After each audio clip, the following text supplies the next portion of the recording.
I'm good. Can you hear me well? Perfect. Don't you mind? I will put a record on for the video. Perfect. So right now we're gonna be already on record.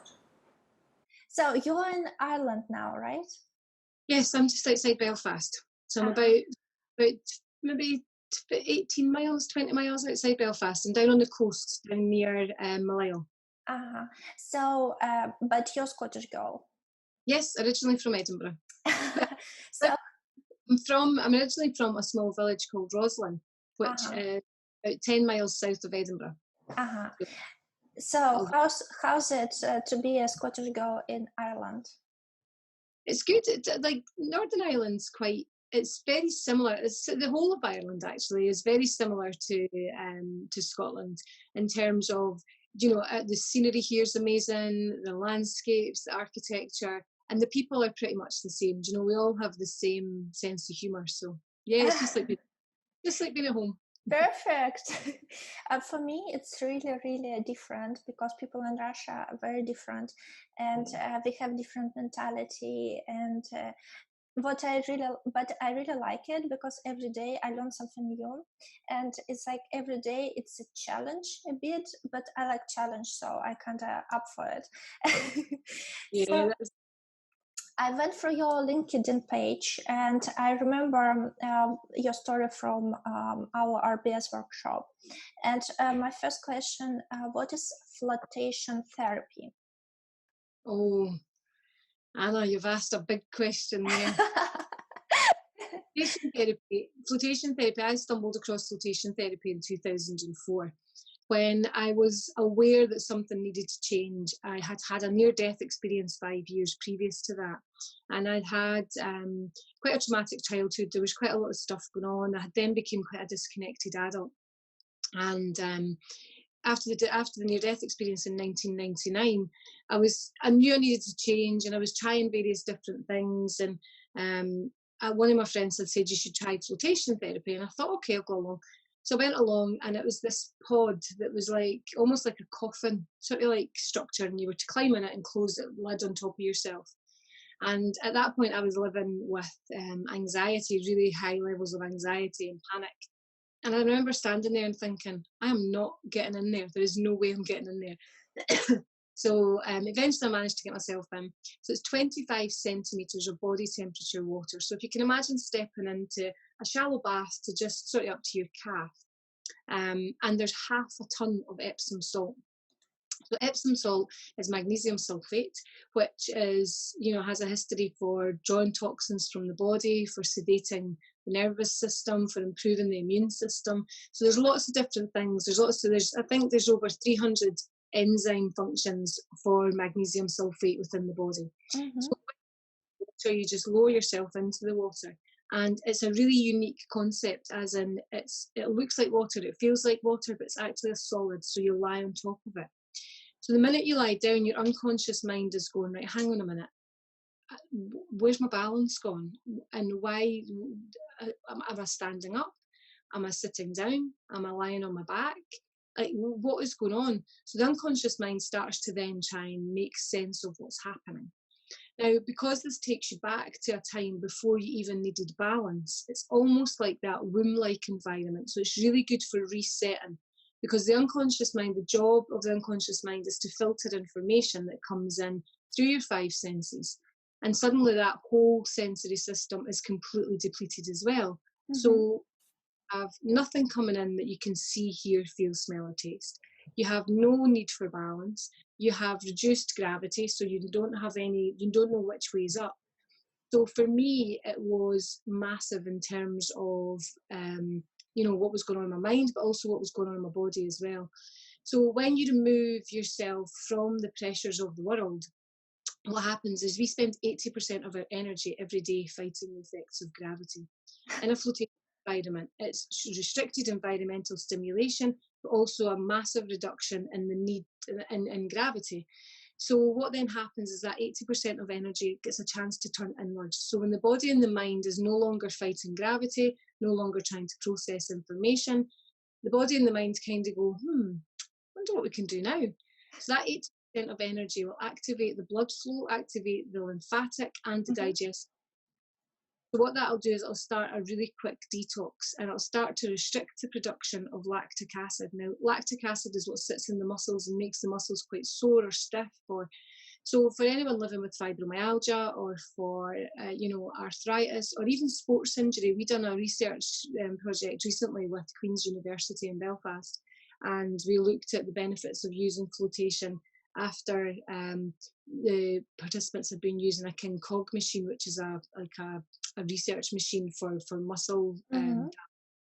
So there's lots of different benefits to flotation. It's really good. Navy SEALs use flotation because flotation switches the mind into what's called theta state. So there's various different brainwave states, and they all operate at a different frequency, higher or lower. So theta state is the state just before you go to sleep at night, where you're not quite sleeping, but you're not quite awake. You know, if you sit down in the middle of the afternoon and you kind of just nod off, and then someone someone knocks the door, or the dog barks, and you jump up and you're like, oh, what time is it? You look and you're like, oh my goodness, I've been out for 20 minutes. So it's that really nice state where it's quite dreamy, and it's quite, what that's doing is that's your learning and consolidation state. So that's your mind's kind of downloading information and uploading new things and sending things all over the place. So in flotation, you're suspended in that state. So what that does is it allows for a really clear learning space. So you have nothing to fight through your peripheral nervous system. You have nothing to process through your central nervous system. So Navy SEALs would use flotation because it normally takes about 6 months to learn a new language. And you can do it in 6 weeks in a flotation tank. Wow. Yep, it's really good for creativity. It's really, like, sometimes I get in and I'm just like 1, 2, 3, 4, 5, and I'm out. How often you can do it? Like, how often you can spend some time in flotation tank? Yeah, as often as you like. I know people who've done 90-day challenges where they've floated every day for 90 days. I mean, it really depends on you. Like, we operate a consultation model. So you can come in and you can float every week for 6 weeks, or every week for 8 weeks. And, at the beginning, we have a really solid understanding of why you want to use flotation. So then we know what we can focus on with you. So for some people, we have professional footballers that come in. So for them, it's very much about performance. It's very much about recovery. So we can then, when we're engaging with them, we can talk about that side of it. Because flotation has so many facets and so many benefits, to talk about it generally is great. Walks in off the street, it's kind of like, this is going to improve your sleep, because what it does is it starts to allow the left and the right brain to work in synchronicity. So we're only supposed to spend a certain amount of time in left and a certain amount of time in right brain function. So that helps us to think. So left brain activity helps us to think in a linear fashion. So helps us to process, helps us to plan, helps us to write lists and, plan out steps, where the right constructs of the brain help us to creatively visualize things. And, you maybe look at something and, if you're like, I am a very solution focused thinker. And, if I see challenges, I see opportunities to create some really cool stuff. I see opportunities for change. When something comes up, I go straight to the right brain, and I'm kind of like, oh, I wonder where for other people, when problems or challenges come up, they'll say, oh my God, but this might mean this, so they'll go into left brain. So what happens in flotation is it creates hemispheric synchronization. And basically what that means is it allows the left and the right to work in unison with each other. Now that's called your ultradian rhythm. And when you set your ultradian rhythm within your mind, it automatically resets your circadian rhythm, which is your sleep pattern. So we have people that come in because they have insomnia. We have people that come in and they maybe have experienced Northern Ireland. We have a legacy here of the Troubles. So there was civil unrest here for 30 years. So we have a lot of people who have seen things and experienced things that are outside normal human experience. So we do quite a bit of work with people who've been living with trauma. And working with the Laurie Institute of Brain Research in Oklahoma, they have done research studies into the improvement of mental health through flotation. And what it does is they have done EEG scans, and they've looked at the importance of shutting off the amygdala, which is the fight or flight response. So it's part of the limbic system, it's part of the emotional center of the brain. And in flotation, what happens is it decreases activity within that whole salient mode, which is your real sort of introspective stuff, where it's your sense of self and things like that. So there's so many different benefits, and you can float as often as you like. You can float. We have members, well, we call them ambassadors. So we have ambassadors who float once a month. We have ambassadors who float once a week. We have people who are on our program. So it really it's a very personal thing. And the thing is, when you get into the float tank tells you what you need. If you get in and you have expectations and you think, right, I'm going to totally relax and it's going to let go of my pain, or this is going to improve my sports performance, or I'm going to be really creative, your unconscious mind will go, no. What you need today is, and it's just that giving up. It's just, we struggle to have control of so many things. But in a float tank, it's just that ability to go, I'm just at the mercy, and know that you're safe, you're secure, you're held, and just allow your. But the thing is, we're human beings, but we spend our life doing stuff. And we never get a chance to just be, and that's what flotation offers whenever you're ready to take it. So after RBS workshop, when you talk about flotation and benefits for the person, because I really into some new ways with coping with my anxieties and stress, and I'm always looking for kind of how I can benefit myself in better way, how I make myself a better person. And your story was definitely like, okay, I should try it. I started Googling it and I couldn't find a flotation tank in Glasgow or Edinburgh. So your company, Hydra, is, right? It's only in Ireland. Do you have any branches, or you plan to open branches in Scotland? Yeah, we have. So as it is just now, we're based just outside Belfast and Dundonald, and I am hoping to expand over to Scotland. There is places in Scotland. So in 2004, when I had my first float, it was at the Flotation Centre in Stockbridge in Edinburgh. I think it's now a nail bar. I know there's a guy who's recently opened one in Portobello in Edinburgh. But in Glasgow, there should be one in the Rainbow Rooms. I know there was one. And so even if you Google, I'm sure if you Google flotation tank Rainbow Rooms or Rainbow Rooms flotation or something like that, because I know they used to do it. The thing is, it's 10 years ago in 2010, I read a book, well, in 2008, I read a book by Malcolm Gladwell called The Tipping. And for anybody who's not read it, it's an amazing book. And it talks about why do ideas go from being obscure to mainstream, and what is the process for that, and how do you do that? So in the book, they talk about, kind of social things. So they talk about the transport system in New York, and how the underground in New York was a completely no-go place. It was full of crime. It was full of prostitution and all different things like that. And the new mayor that came in, he was like, right, we have to start. This is called the broken windows effect. And if you live in an area that's full of broken windows and that's full of crime and poverty, even if you're not innately like that, you will become influenced by the environment that you live in. What he said was, well, we need to start by doing the small things. So we need to start by, as soon as any of the trains, any of the underground trams are vandalised, we'll take them off and we'll paint them.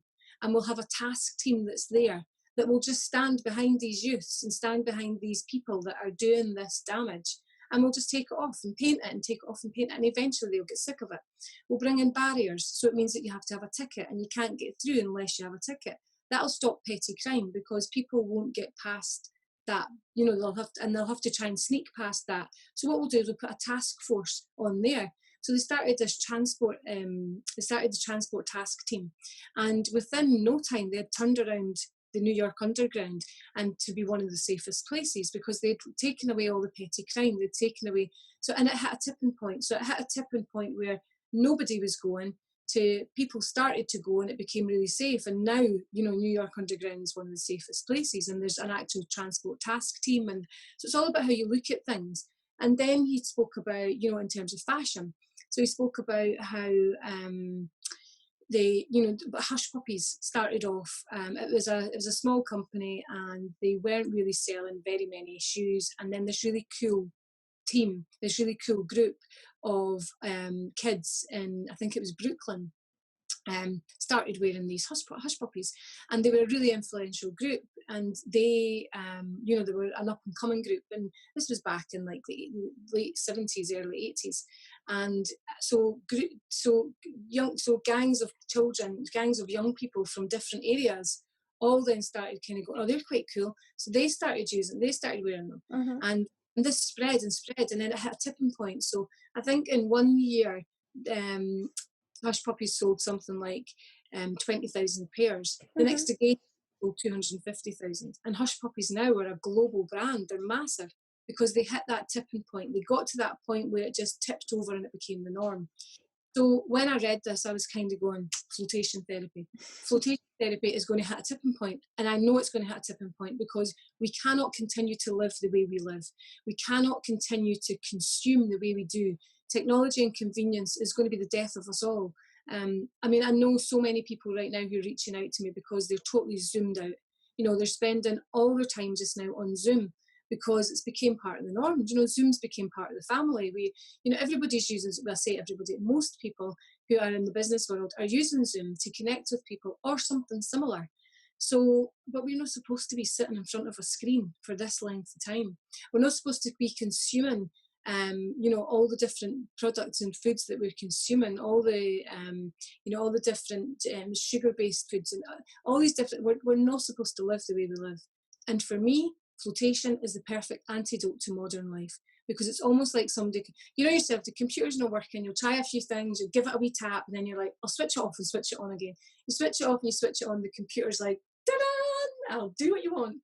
And I think humans are the same. We just need an opportunity to just be unplugged, to reset, just to refresh, to relax, to revive, to come back to the best version of us.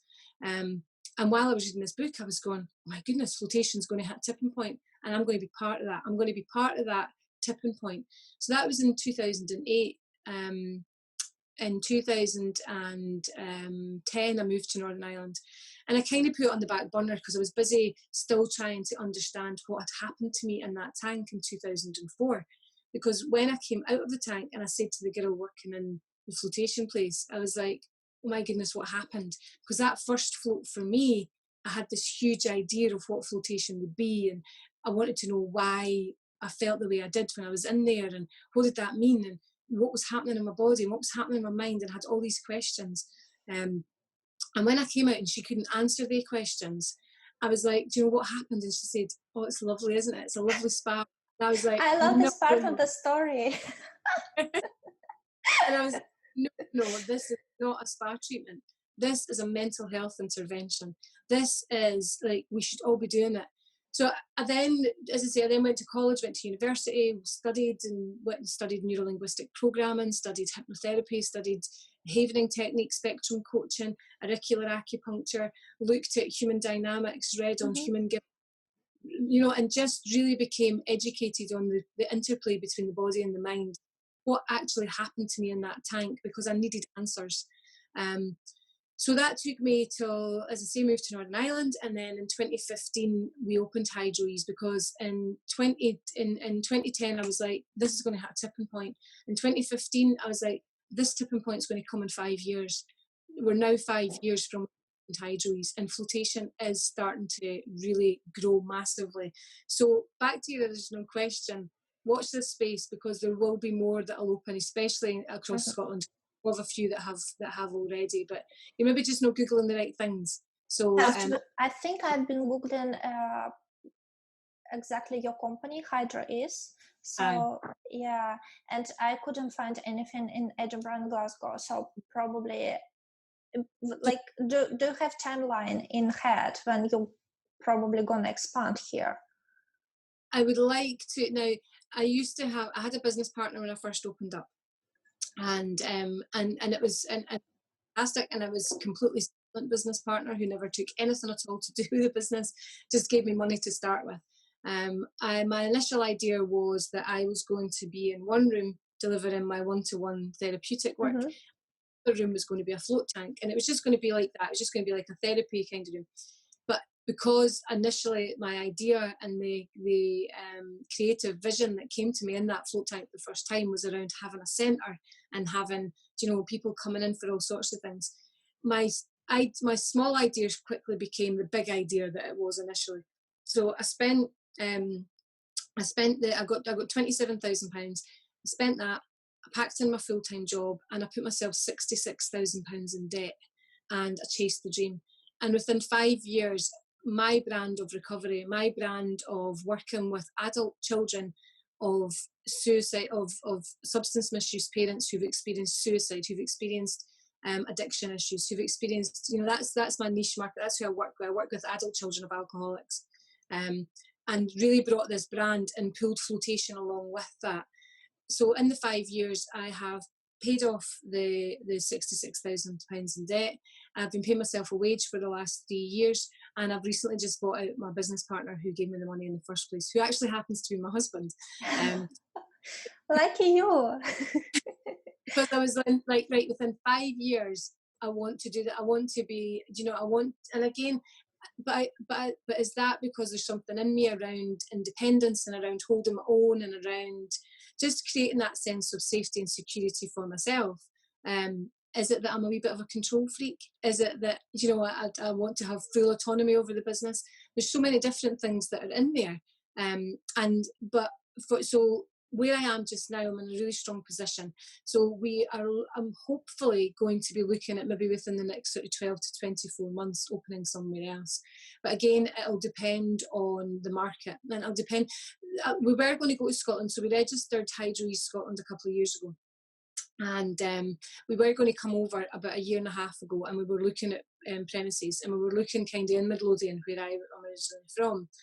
And there was something then that stopped me, and there was something. I'm big on intuition, and I'm big on gut, and I'm big on the universe. I do a lot of work with the universe, and even my advisors and my mentors are like, "Here she goes again," because I'm always kind of going, "No, hang on, the universe is telling me something different," and especially in the middle of, like, if we're having a strategy meeting or something, and it's like, Vivian, you're the only one who has the relationship with the universe. Will you please just come back into the room? So, but my gut was telling me it's not the time. And if I had done what I was going to do a year and a half ago, I probably would have opened maybe in November last year somewhere else. And then, of course, Corona's hit. And what So happened? I'm in a completely different position today, sitting here talking to you now. Yeah. So I'm a firm believer in it, and I was so desperate to open somewhere else, and especially in my homeland. I was like, yes, I'm going to open somewhere in Scotland.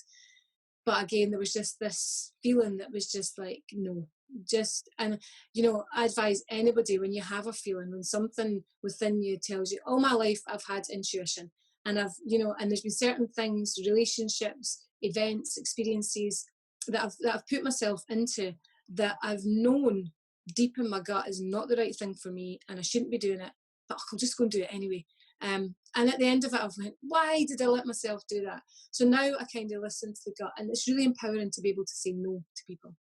It's very interesting because I've done quite a few interviews with women and men who are entrepreneurs, and every time I speak into women, I can hear this kind of connection to the universe. I can hear that they believe in our intuition, that I think women doing business completely different from men.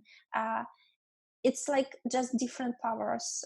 We taken, I think we having this energy coming from different sources, and it's amazing to hear the same from you. And I definitely believe in gut feeling, but what am I concerned all the time is to understand when it's your gut feeling or you just limit yourself because of your beliefs. So, for example, sometimes you can feel I shouldn't be doing that because I'm not good enough and I can't do it, or it's not gonna work because I'm not good enough. So the issue for me personally is to distinguish these two big things. When I feel this is something that universe try to tell me, or it's my stupid limitations in my mind? Do you have some kind of system how you see the difference? Yeah, totally. So I have huge imposter syndrome, and I embrace it now. So I love it. And when she comes up, it's kind of like, right, what are you going to say to me today? Because always remember, what happens is we tend to shy away from the parts of ourselves that we think are not good enough. And we tend to hide the parts of ourselves that we think other people will see as bad or mad or dangerous, or, you know, and so for me, I wear my badges of honor. I wear my battle scars as badges of honor. I all the previous versions of me are prototypes of who I've now became. So even in this, I done a video yesterday actually. I done like every Thursday I do a therapy. Sorry, every Tuesday I do a therapy Tuesday on Hydroise's page, and I just kind of give a thought for the day. And yesterday I was talking about frustration and patience, and how over the years I've worked really hard to be patient with the things that frustrate me, and none more so than what's happening right now, because I think I'm a complete non-conformist and I don't conform to anything, and I hate being told what to do, and but I'm really easy to work as well. If you talk to me in a way and you use your language, I'm big on language, and if you use your language in a way that enables me to feel part of what you're talking about, not dictated to, you'll get the best from me. And what's happening now is I'm being dictated to. I'm being told that when I go to the shop, I must stand in a line. When I'm being told when I go into the shop, I must stay to the left and walk around with it.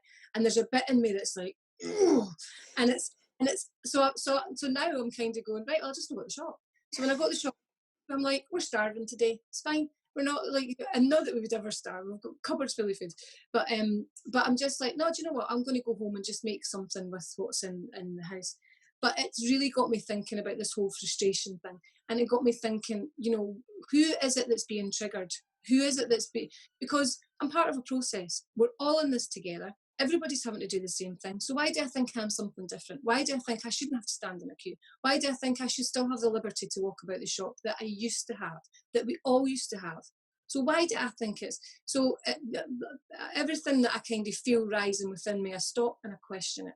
So I've been kind of stopping and I'm saying, well, do you know what this is about being in a relationship 25 years ago, 30 years ago, where I lost all my control, where I was powered by someone else. This is about me. This is in there's a child version of me who had no real control over what was going on because of a parent's addiction. And so these are the people that are coming out. These are the versions of me that are visiting me on a daily basis, kind of going, oh, we're back in this situation again. I don't want to be in this situation. And it's that childish internal voice. It's like, why is it me? Why is this going to... That I then sort of stop and I'm like, right, guys, when these are finished, and I'm just taking deep breaths and smiling at people as they're coming past me in the shop. But one of the other things I also do is if I hear I should be doing this or I must be doing this, I replace it. So I should be better than this. I must be stupid not to be getting this. And then I'm like, right, well, what should I be doing? What is the alternative? What should I be doing? And if I was clever enough to be doing this, what would I be doing? So it's all about the questions you ask yourself within your own mind. And I always say, in my head, I have a constant set of scales. And when I talk about this, I sometimes think people must think I'm mad, but I talk to myself so much inside my own head. We all do. But we don't answer ourselves. We just allow the negative internal critic to be like, why did you do that? Look at the state of you. Why did you? Who's going to listen to you? Nobody's ever going to listen to you. You completely messed everything up. Well, you're just stupid. Get away from that. You're not good enough to do that. Who do you think you are? You know, where now I've developed another voice that's like, don't listen to her. She's having a rant. So what I do is when I think of, oh, but I could never do that, and I then kind of go, right, think of the worst thing that could happen. So I'm like, right, well, if that happened, then that happened, then that would happen. Okay, so potentially the worst thing that could happen is this. Right, so bring it back to the middle. Bring it back to imagine that fork in the road. So you've went off on the worst thing that could happen. Bring it back. The chances of that worst thing going to happen is very slim, because you allow yourself to catastrophize about so many things that never actually happen. They only happen in here, within the imagination, which is the most powerful nation in the world, if you allow it to. Then bring it back and go down the other path. So what's the best thing that could happen? So potentially it's like, oh, well, oh, the best thing that could happen is this would be a huge success. The best thing that could happen is that, people would see me as a leader in what I'm doing. The best thing that could happen is that, I would become a world leader. The best thing that could happen is like world domination. And then it's like, hang on a minute, that's not going to happen either, is it? No. Right. So we're back at the crossroads. So based on what you think might happen on this road and what you think might happen on this road, how do you create a new road in the middle that takes into consideration the challenges that you might face, but also the opportunities that might arise because of that challenge? And a lot of it is internal work, but I have a master practitioner in neuro-linguistic programming, I have a master practitioner in timeline therapy, master practitioner in hypnosis. I'm a cognitive behavioural therapist, clinical hypnotherapist. I'm a Havening practitioner. I'm a Havening facilitator for training. I'm a spectrum performance and emotional coach. There's a mindfulness teacher. There's so many different things that over the last sort of 10, 15 years that I have learned that are right for me. I drink a minimum of 2 litres of water every day. I sleep for a minimum of 8 hours a night. I make sure my diet's not too bad. I make sure I float every single week, because these are the things that I know that keep me well, because I now have a better understanding of who I am. But I'm 50 next year. It's took me a long time. I can't believe it. It's took me a long time to get this version of me. But just because I have this version of me now, it doesn't mean to say I'm not thankful for the versions that I used to have. The versions that managed to get us into relationships of abuse, and managed to get us into workplaces of bullying, and managed to get us into, situations I should never have been in. But I should have been in, I should always be in, because I believe every single decision you make is the right decision for you at that time.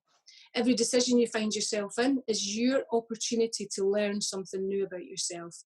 And people will share things with us. People will share hurt and fear and guilt and sadness and pain. But it's up to us if we decide to pick that up and carry it with us for the rest of our life. And that's what we tend to do until we stop and go, hang on a minute, that person shared that with me when I was 7 years old. That was their guilt. They shared their guilt, and I've accepted it as my pain and carried it for the last 30, 40 years. I'm going to give it back now. So it's that real freeing of, but again, it's all about understanding the way that the mind, it's the one thing you can control. When everything is total chaos, you can allow yourself to get dragged into that, or you can allow yourself to become above it. That's, Vivian, it's I think what you're saying, it's just so true. And as I understand, it's a lot of work to understand yourself and find your true self, and learn how to trust your true self. So I can't thank you enough for this interview. Sadly, we're running a bit late, and it's such an insightful interview.